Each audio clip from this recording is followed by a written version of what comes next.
नमस्कार दोस्तों, जेके एनर्जी का आईपीओ आ गया है। तो जल्दी से एक बार डेट की बात करते हैं, फिर मैं आपको बताता हूँ इसमें कितना लिस्टिंग गेन है, कितना जीएमपी चल रहा है, प्लस क्या इसमें अप्लाई करना है नहीं करना। अप्लाई तो करना है, मैंने अभी पहले बता दिया, बट कुछ चीजें आपको बताना और समझना है, वो समझ लीजिए, फिर और अच्छे से डिसीजन ले सकते हैं। 19 तारीख को आईपीओ आ रहा है, 23 को खत्म हो रहा है, शाम 5 बजे तक आप इसमें अप्लाई कर सकते हैं, यानी कि आज इसमें अप्लाई हो सकता है। अलॉटमेंट की बात करें 24 को, रिफंड 25 को आ रहा है, शेयर आपको 25 को मिल जाएगी। लिस्टिंग की बात करें तो 26 तारीख को है। ये हो गया आईपीओ की डेट्स के बारे में। एक बार थोड़ी डिटेल और जान लेते हैं, फिर आगे मैं आपको जल्दी बताता हूँ।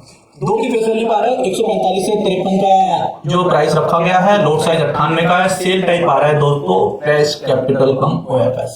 ध्यान देना 450 करोड़ का ये इशू साइज है, जिसमें से फ्रेश कैपिटल है 400। ये एक पॉजिटिव बात है, क्योंकि अभी आपको जब भी आईपीओ देखना है तो उसमें ऑफर फॉर सेल अगर ज्यादा है तो वहां पे सावधानी रखनी है और डिटेलिंग में जाना है कि कौन बेच रहा है, क्यों बेच रहा है, क्या है। बट यहाँ पे ज्यादा है ही, फ्रेश इशू है तो अच्छा है। और ये जो पैसा 400 करोड़ रुपए आ रहे हैं, इसका भी इन्होंने अपने ऑब्जेक्टिव में बताया 322 करोड़ रुपए ये कंपनी के वर्किंग कैपिटल रिक्वायरमेंट के लिए, प्रोजेक्ट के लिए रखेंगे, बाकी और फर्दर आगे यूज होगा और जनरल कॉर्पोरेट पर्पस के लिए लेके आ रहे हैं। ऑफर फॉर सेल 64 करोड़ का, जिसमें से यानी कि कोई प्रमोटर, इनके जो रजिस्टर्ड शेयर होल्डर है वो निकल रहे हैं, उससे कोई फर्क नहीं पड़ता क्योंकि बहुत छोटा सा अमाउंट है। इशू टाइप है, बुक बिल्ड इशू है और लिस्टिंग एनएससी बेसिक हो रहा है। मिनिमम 1 लोट के लिए आप अप्लाई कर सकते हो, मैक्सिमम 13 लोट के लिए, और एचएनआई कैटेगरी में 14 से लेके 67। ये हो गई आईपीओ की मेन बात। अब यहाँ पे एक बार रिजर्वेशन में बताया था ताकि आप प्लानिंग कर सके कि कितने कौन सी कैटेगरी में आपको अप्लाई करना है।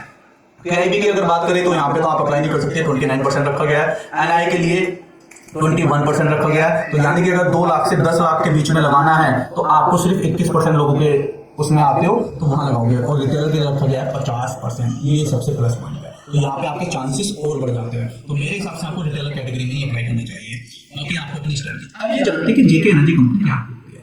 2008 की एक नई कंपनी है जो प्रधानमंत्री कुसुम स्कीम के तहत काम करती है। किसमें? जो ये एग्रीकल्चर वाटर पंप सिस्टम है, जो सोलर पावर्ड है, यानी कि सोलर के द्वारा जो चलते हैं वाटर पंप, उसमें ये काम करती है। प्रधानमंत्री की कुसुम स्कीम के अंतर्गत ये आती है, यानी कि जो मेन बिजनेस है ये यहाँ से आ रहा है।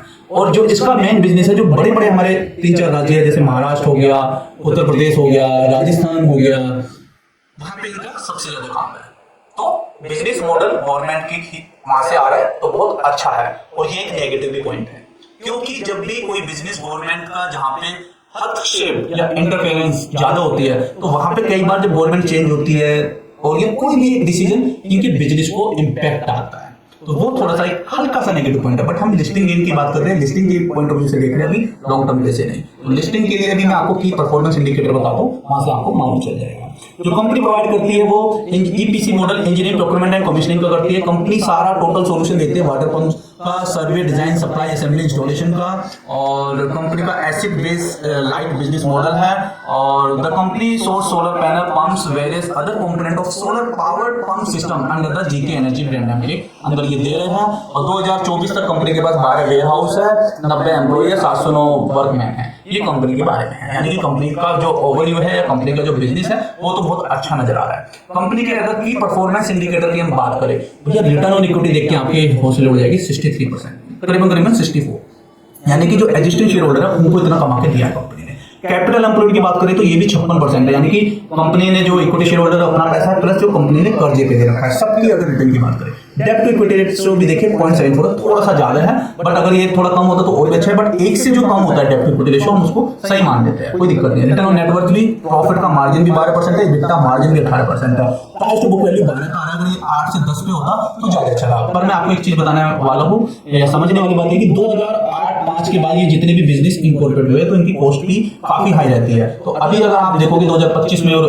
उसको अगर पॉइंट ऑफ व्यू से देखते हैं तो ठीक ठाक है, रीजनेबल, कोई दिक्कत नहीं है। फिर आईपीओ अगर आप इसका ईपीएस देखते हैं तो 7.5 है, यानी कि अर्निंग पर शेयर इतना कमाया है इन्होंने। और उसके लिए पी रेशियो है 20 का, यानी कि कंपनी आपसे 20 रुपए ले रही है 7 रुपए कमा के देने के लिए, ठीक है ना। ये भी बहुत अच्छी बात है। और यहाँ पे 23 है और इसका मतलब है 6 रुपए दे रही है, तो कोई दिक्कत नहीं है। कंपनी ने जो अपने ऑब्जेक्टिव में बता दिया है कि भैया 322 करोड़ रुपए वर्किंग कैपिटल के लिए लग रहा है, बाकी जनरल कॉर्पोरेट पर्पस के लिए।